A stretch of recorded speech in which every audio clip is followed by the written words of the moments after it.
Well, good afternoon or good evening if you're in the USA, and if you're overseas, it's already Super Saturday morning, and I am based in Tempe, Arizona. I'm known as the guy in the blue shirt here on LinkedIn, and my method is simpler, faster, better. So welcome, and I think we're live streaming, but we'll see. It hesitated.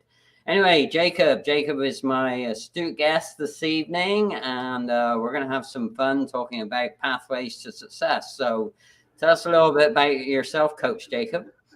Yeah, thanks for having me. A little bit of insight to me. I work with business owners, entrepreneurs, and really help them figure out the next steps to their growth to get to their next level where they might make a little bit more money, but work a little bit less in the business and a little bit more on it so they can help more people and really kind of enjoy that dream, that you Yeah, have where you make money and you actually get time off. yeah. Actually, it's interesting. You should say time off. And again, if you're watching this live, particularly on LinkedIn, just let us know you're seeing this live because it hiccuped again with StreamYard. So, and I have no way to check right now. So it's really interesting you should say that, Jacob, because I've been speaking to a bunch of people this week, and the subject of time and using time has come up pretty much in every conversation I've had. And so I've had this time saver and time waster, like self-assessment form for a while. So I'm going to relaunch that because I mean, I'm one of the people that I work my business for time flexibility. I'm fortunate. I've been there, done that. I've done all the nice things, and I got rid of all the nice things because I don't need them anymore. So, what are your thoughts on people that use, the business for time flexibility as a success factor? Yeah, well, I think it's part of many, a good percentage of their desired outcome. What Hmm. happens along the way is busy gets in the way. We get in the way of it, and we kind of forget that goal. But the one thing to remember is that we always do have that choice. There's just some strategies to learn or relearn in order to set yourself back on that pace or that Yeah. path. Actually, again, it's almost like you were in on my calls. Were you listening in? Because that relearning, that relearning is all about the conditioning, and people don't realize, even if you can save a few milliseconds or even a minute per activity, if you do those activities 20, 30 times a day, and in my case, it was looking for information and files, I'm wasting 15, 20 minutes a day that, if I had that time, I could choose what I did with that time. And so I actually had to do a step back, like we all do with our own processes. And I believe in always being the product of my process. And in the last 2 weeks, I've reorganized all my electronic filing systems to get back to my gold standard, as I call it. And that is 3 clicks or less, or 30 seconds or less if it's to find something physical that's not an electronic item. So, and I've really noticed I've gotten a lot more done on my value added activities and also my revenue producing activities this week. So, Yep, it does put us in a whole different mind space. I mean, we relax a little bit, and when we're relaxed and we feel organized, we show up differently, a little bit more confident, but also when we're more efficient, it just feels better. And when we feel better, we just perform better. yeah, and it's funny, and people pick up on that right away, right? I also had a few off days this week, and people said to me, "What's wrong?" Like they pick up on it instantaneously. Like, are you in my office watching or something? Right. And you never know these days. I mean, that's possible, but yeah, people do pick up on it, particularly if you're normally, I try and be upbeat and not too stressed out. But yeah, this week, some days I was doing some stuff I really, really don't like to do, and that's my stress. That's my trigger stressor, is doing stuff that I'm on pathways I know I need to do and I know I have to do, but I don't like to do. So Yeah. Well, and that's, where people get in their business a lot of times is, when we first start out, if we have an org chart in front of us, we're every name in every position. we are. And the whole focus is to, get it to a flow so that we have the cash flow coming in and understand the business is viable. But as soon as that happens, then it's really time to start figuring it out and how to get out of our way. And when we're doing everything, it's impossible to work on what has to be done or adjusted.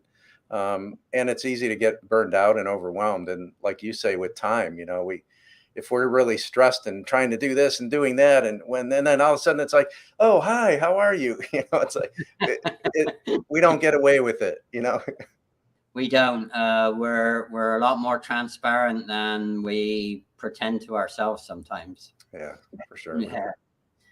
Hey, if you are listening in, just drop a comment in, even if you just say hi and say where you're actually listening from. Again, I still can't tell if we're actually live streaming on LinkedIn. It usually goes straight away on YouTube. So it says we are, but I don't know we are. So help me verify that we are if you're watching this, or if any of Coach Jacob's people are watching it and they're a little bit shy, just drop into the comments and say hi to Coach Jacob. Yeah, sure. We appreciate that for sure. Yeah. And talking of appreciation, I said we do a shout out to your daughter, right? Your daughter actually helped you still be available for this afternoon. So thank you. What's your daughter's name? Yeah, my daughter's name's Amy. Amy. So yeah. Thank you, Amy. Yes, thank you, Amy, because I know you're doing an amazing thing to help out the family there on a little situation. So thank you for doing that, because it would have been a little bit difficult for me to get a fill in, last minute. So, and thank you, Jacob, for being available and emotionally on point to have our convo. Yeah, well, as we mature a little bit, we'll be nice about the aging thing. But as we mature a little bit, we do relax a bit. And we also understand how unimportant most of the stuff we thought was really is not. So it's easy to kind of set back, and like you said, taking a step back, this as we end this first quarter, especially for the smaller business owner, it's really a good time to schedule some time just to reassess where you're at, and really taking care of the things and seeing where you're missing the beat, or maybe doing a little bit too much. Right. Well, actually, the other thing I've introduced this quarter, which I knew it was important, but I didn't used to give it the importance it deserved. And it really came about because earlier this year I had a coffee with Herb, who's a coach, and he's been through like all the Marine training and he helps more mature people and younger people figure out how to make the best of their time and in their fitness arena. So what I pledged to Herb is that I would do at least one walk per day to take a digital break, because we were sharing offline. We both have stand-up workstations, and I have two, and I fluctuate between, and it's very easy to get consumed all day long without taking a digital break. So I'm pretty disciplined at taking that walk. And what I found is if I walk and take my phone with me and take pictures of all the spring, all the plants and the trees popping out, it's got this amazing effect of giving me clarity, particularly around my strategies and how am I tactically doing on my strategies. So if you like walking, and it's not, if it's possible to do that, I would highly encourage a 20-minute minimum digital walk break at least once a day. Twice if you can. Twice would be better, but once a day. And I find that's had an amazing impact on me figuring out how to stay on the pathway, right? I mean, that's our theme, is how do you stay on this success pathway and not be discombobulated and get thrown off the pathway? Well, it's so easy to do, if you're talking to the smaller business owner or entrepreneur who's doing it. We have many roles that we play depending on what day, week, time, or whatever it is. And taking those breaks in between is so critically important, to take the one hat off and then give yourself a little bit of a breather before you put the next hat on.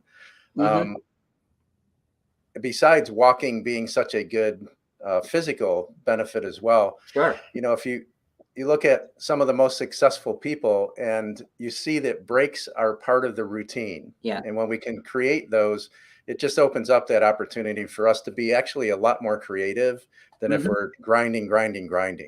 So Yeah. And good recommendation. right. Well, the other thing I've noticed is that my problem solving creativity has improved as well. I don't know what it is. There's something about looking at, because I do this circuit. And what I've noticed is I love bougainvillea. The bougainvillea, particularly in the last week, they're like going crazy. I mean, they're like tiny little buds, and then the flower. And like today, when I did my circuit, I mean, they're like gigantic. I mean, and it reminds me of, if you stay true to your strategy, you will grow. And whether it's growing in the amount of time availability or the amount of cash flow or maybe the amount of volunteer work that you decide to do, it's all growth, right? Yep, it is.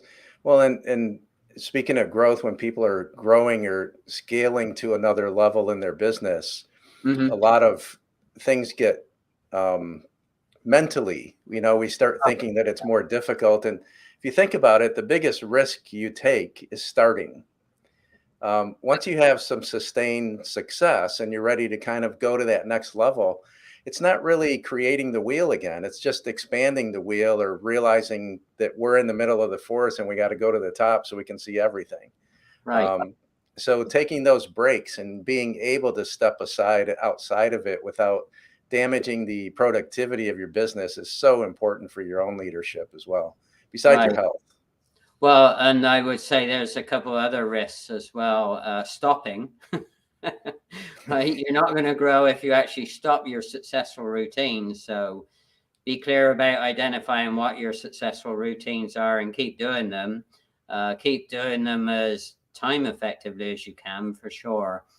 And then the other pretty deep conversation I have with Tisha Marie Pelletier, who's also a LinkedIn Live host, doing her Tisha Talks. But we are big believers in, you have to slow down to be able to speed up. Yeah, and taking the investment in that time and in that purposeful slowing down to be able to speed up later is so cool and very important. And even though my methodology is simpler, faster, the thing faster, better, what I found that if you work on the simplicity and then you slow down and look at that, and then you make that better, then you will speed up. So that's how the simpler, faster, better, they kind of work together. I probably should have simpler, better, faster, but it doesn't have the same ring to it. Well, and it's also, in sports, it's when you're calmer and you're a little bit more methodical, not reactive, Right. You always seem to have better success. I'm a tennis player. Yep. When I'm calm and relaxed and just focused, I play the best tennis and I hit the hardest serves. When I'm uptight and I miss balls, I get frustrated, I hit into the net. And it's kind of like, I don't know racing like you do, but I'm going to bring it up because I think it's a good thing for you, which is the one thing I do know is that I've heard that you speed up in the curves, you slow down as you approach, but then as soon as you hit the curve, you speed up. Correct. And if you think about business, it's that learning curve that you go into. So if you slow down your approach and get prepared, then you can speed through that curve instead of, wasting a bunch of time. Absolutely. And it's, they call that heel and toe. So the other thing is people don't often realize they've actually got their heel on the brake and their toe on the accelerator at the same time. So what that does, it actually makes the car sit down, which gives it more traction. And then the accelerator resisting against the brake actually makes the back end of the car swivel. So heel and toe is one of the hardest things to do really well. And you've got to be super smooth about it too. If you're too jerky either on the brakes or the accelerator, then you end up going in completely the wrong direction. or you slow down so much that somebody comes past you on the entry to the corner. So yeah, you're absolutely right. And it's funny because at the graduate racing school program I went to, we spent a day and a half just on heel and toe technique, like just that one technique. So, people people don't understand how well tuned these high performing racing car teams and drivers are. You know, they spend days and days and days on little tiny skills until they got them absolutely the best they can get them. Yeah. Yeah. Well, which is a good, reference point for us from an entrepreneurial perspective on, Yeah. doing the work that nobody sees. Oh, you It's bet. that's the difference maker for so many people. It's not what you see on the Mhm. surface. It's what it took to get to that point, Yeah. that how you show up in public. That's Talking so of important. which, why I was getting really frustrated this week. So here's the work that people don't see in terms of Yep. putting an online course together. So Right.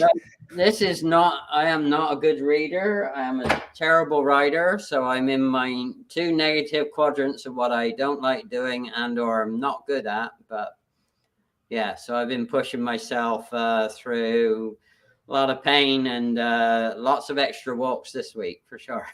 Yeah. Well, congrats on that, because we think about putting something out there that we know can help more people. Yeah. And yes, it definitely helps our income on the long side, but I know where you come from as well. And it's about, how can I serve more people, and how can I serve the people that I serve even better? Right. And when we always come from that place, the old adages are true. The more we give, the more we get. Yeah. It really is true. And it is about figuring out those hard things that we have to do. I'm in the process now, because of in the first quarter, of putting my organization on another level. Right. And one thing that I learned, instead of buying a program and trying to fit into what the program is made up for, is laying out my flow, every single step of the flow that I want, from first call to end the client's leaving, and then finding the program that fits my flow. Mhm. And it's something that I strongly recommend, because when we can lay something out, it's much easier to plan, but it's also much easier to execute. Yeah. So just hey, Enrique's on. Thank you, Jacob. Is Thank such you for a gem. letting us He know. is. Yes, he is a gem, my friend. I agree. And it's funny because yeah, the online course, you're right. The driver is not the revenue producing activity. The driver is, I got 44 years worth of process improvement stuff in here, and trying to defrag my brain with 44 years worth of junk in it has been a challenge. Right. But moreover, I am also blessed that I found Veronica V-Power coach to help me, who's got 32 years of instructional design from both in person and in the classroom. So she's helping me through a lot of my frustration, and talk about a flow and a pathway. She has a wonderful, kind of set of templates and pathway. And of course, I'm a process guy. So as soon as she realized I'm better when I get in the flow, and, and basically she tells me, okay, Bruce, you got to do this, this, and this.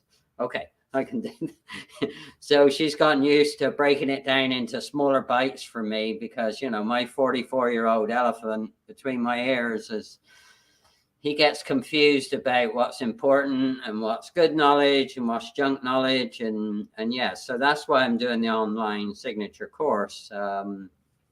I've actually named it Ignite, which is my 2022 power word as well. So the course modules are going to be 6, and each one is going to have the letter starting with IGNITE. So I want to have a little bit of fun with it, so that if people say, well, what does this Ignite junk mean, Bruce? I can say, well, let me talk you through what each of the letters mean to me, and maybe it's something that you are interested in doing. So we'll see. Yeah. Well, also, the people that you spoke of that's helping you with your program, for a creative, which just in our brief knowing of each other, I know that you are, they're the godsend. Oh, I have goodness. somebody, her name's Irit. She's from Israel, and she's the figures out programs and process queen.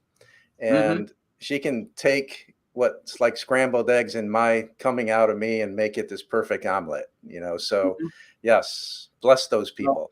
Well, it's interesting because the visual we used on our last coaching session was this giant bowl of spaghetti, right?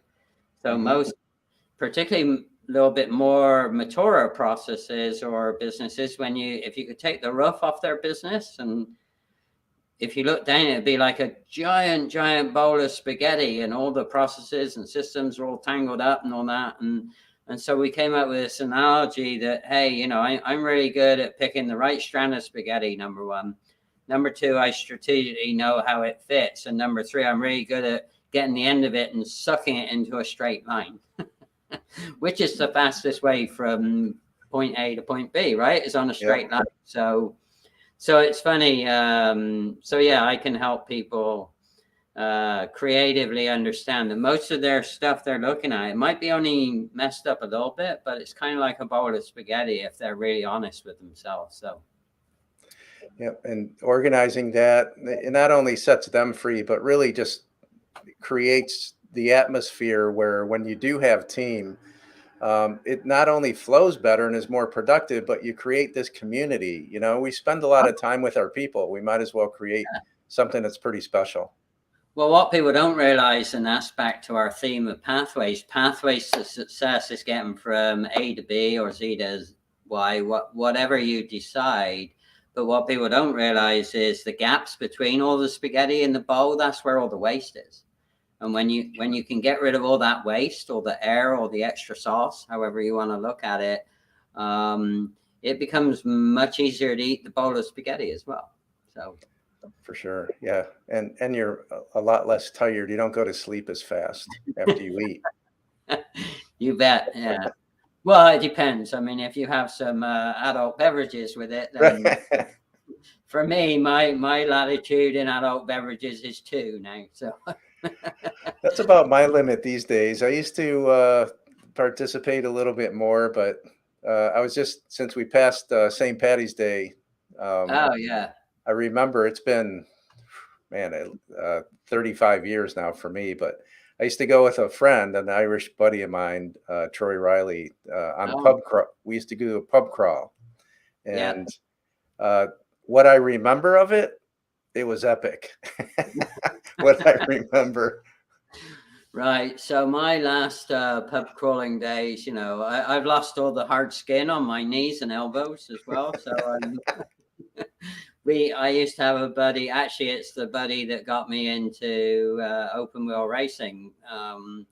We actually had a company event, a little history, and he's much younger than me. Super competitive, but we're a lot alike in many ways. And we decided for a company event, we went to the go-kart track. So of course, you know, he was like, so he's tall and skinny, and I was old and, you know, no risk, and he just whooped my backside at the go-kart track. He was so fast. It was like, and I said to him, how do you do that? And he said, it's just no fear, Bruce, you know, and then just, you know, think about the Guinness or the cider we're gonna go have after. So he, you know, he had his pathway set, like, it's okay, I'm gonna get through this the fastest way so we can get down to the pub. And then the second time we did it, he actually bought me a Formula First Day for my birthday, because we actually lived 40 miles from a road circuit, which was cool. And we went to the Formula First, the Ford experience, doing that. And we were about just kind of equal. And then by the third, because I was learning from him, I'd say, okay, how are we going to do this? And he'd say, oh, you know, forget, no fear.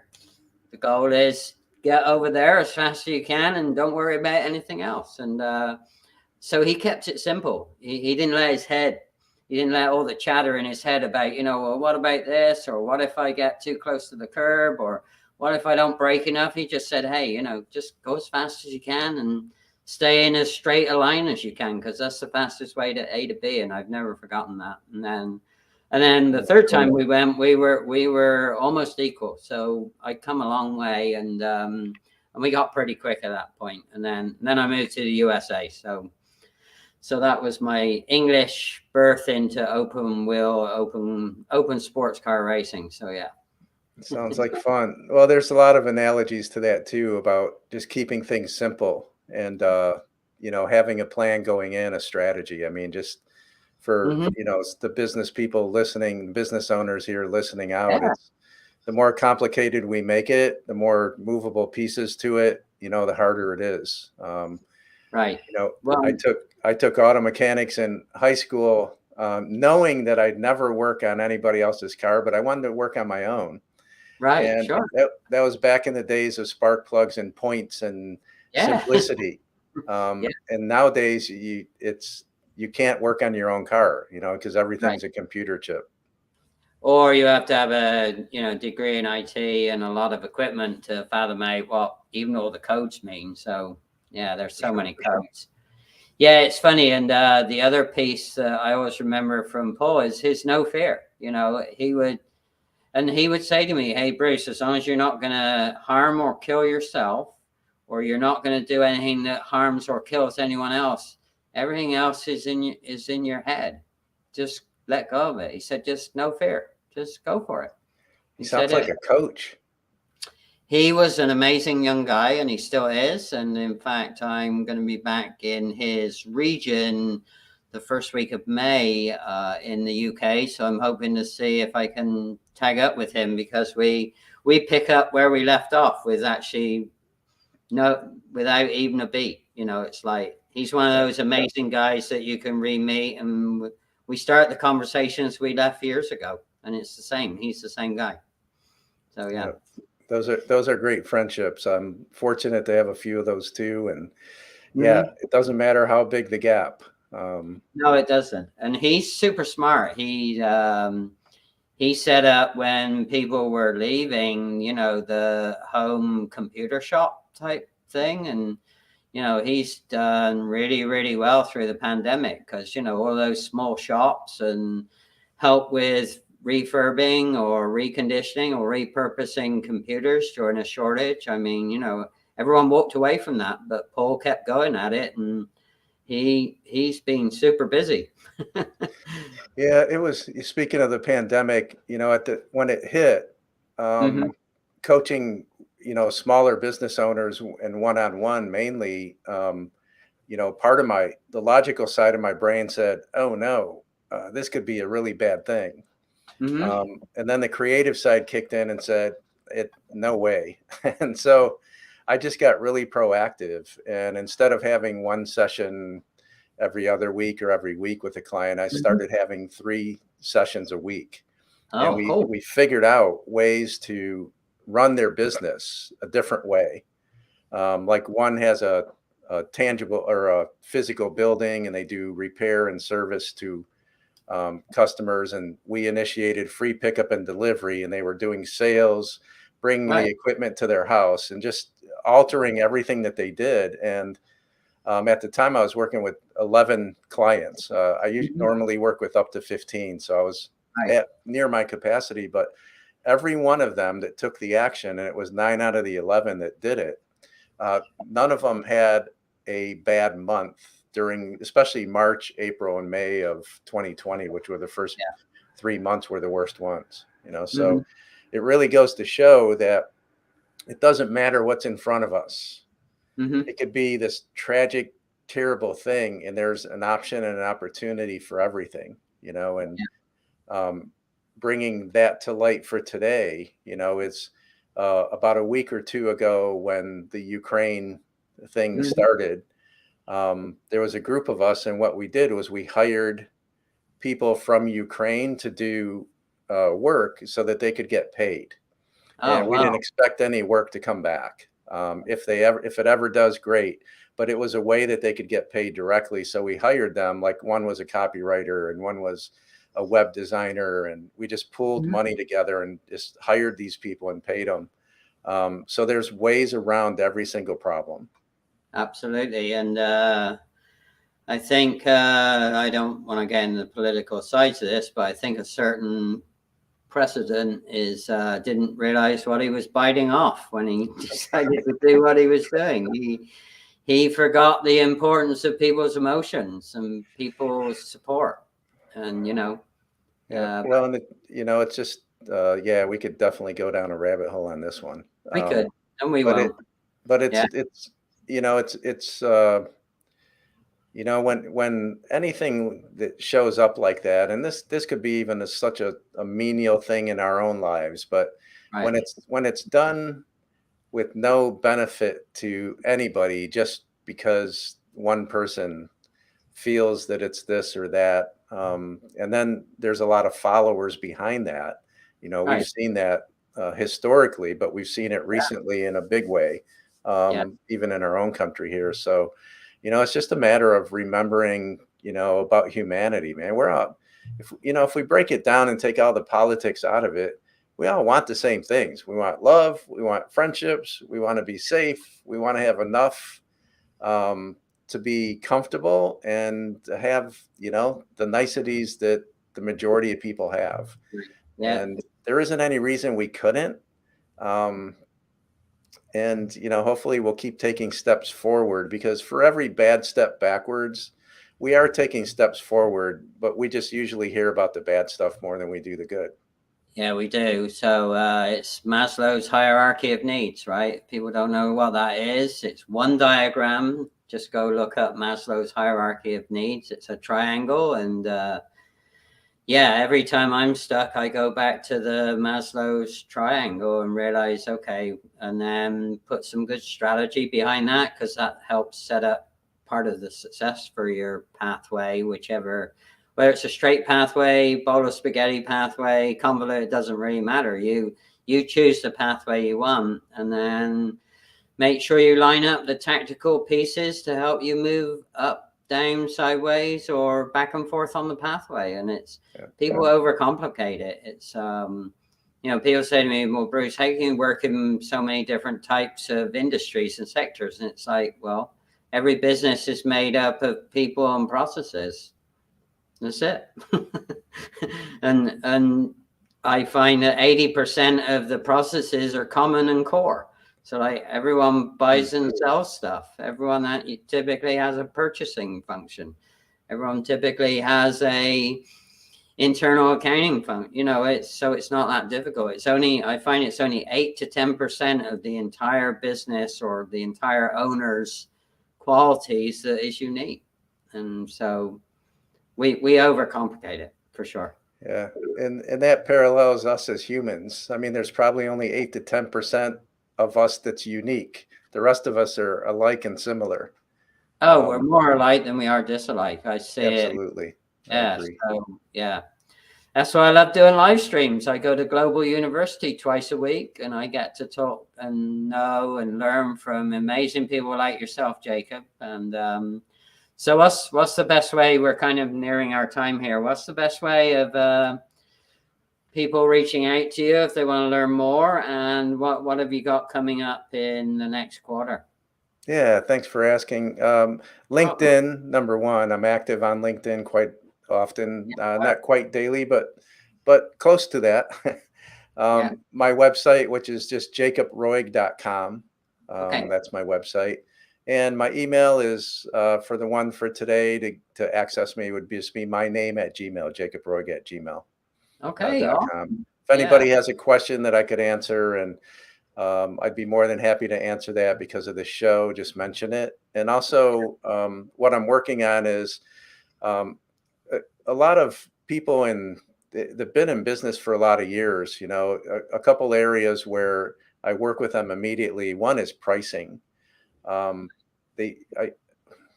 say half of the people that I talk to, when I ask them their pricing, if they're profitable, they say yes. And I say, prove it. And they can't.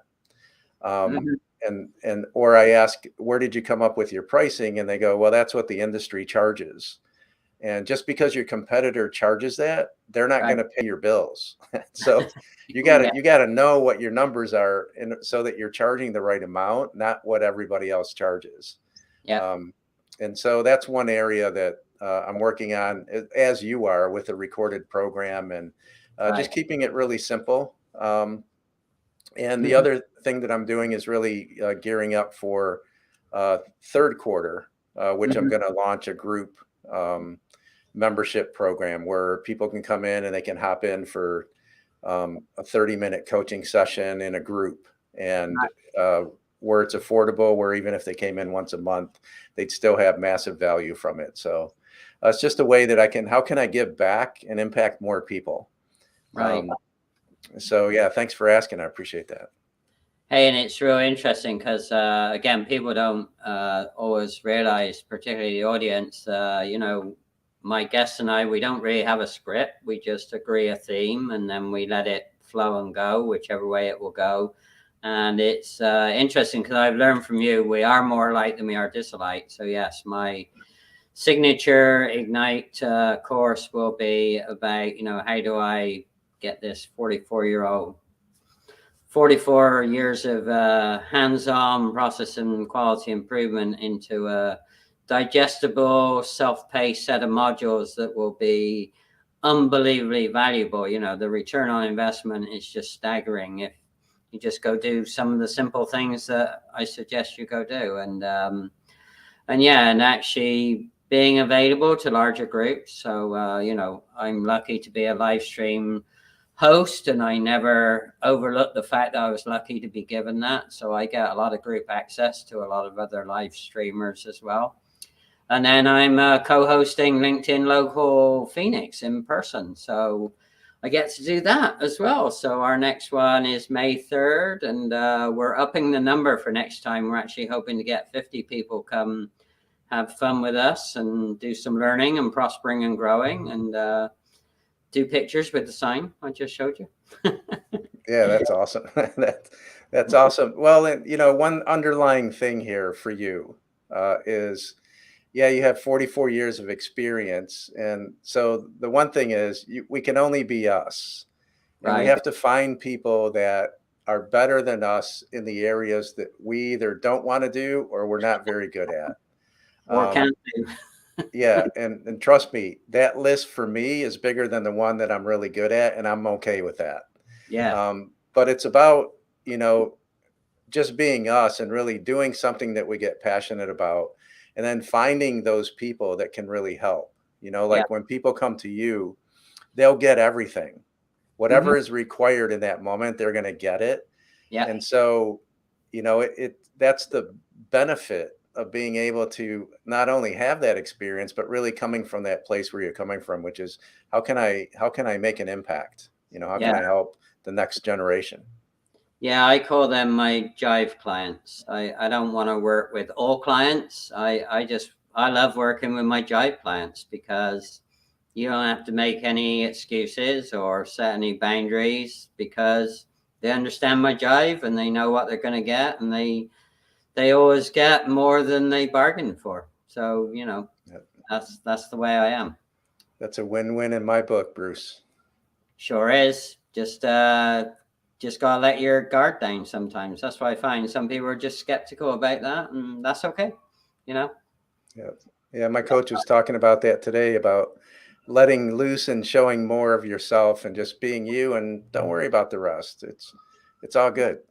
I do. So I'm going to do my little outtake, but before I do, if you're in the Texas, particularly Addison area, on Monday afternoon or Tuesday morning, I'm going to be setting up a local Panera Bread in Addison. It's easy to find. It's just off the tollway on Beltline Road, which is a huge, easy to find place in the Addison area. So yeah, if you see this or you know somebody that lives in that area and they want to come and actually have a in-person, real live cup of tea or coffee or soda, they don't have a liquor license. So that's how then they can come see me. So, what if your processes do not work well? Did you know you can save or eliminate massive amounts of wasted steps, time, money, or other resources? Bruce can show or teach you how. Take the next step. Visit his website at processcleanup.com and book a casual yet confidential call with Bruce. It just might change your world forever.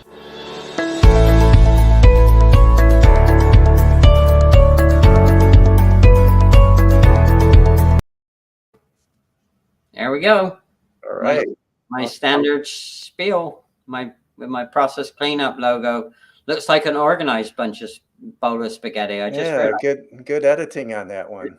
I delved into editing the past 12 months or so, and have some pretty creative stuff out there, but man, it's worth its weight in gold. It not only looks good, it feels good, and when you can do a little bit of entertainment and get a profound message out there, it's pretty fun.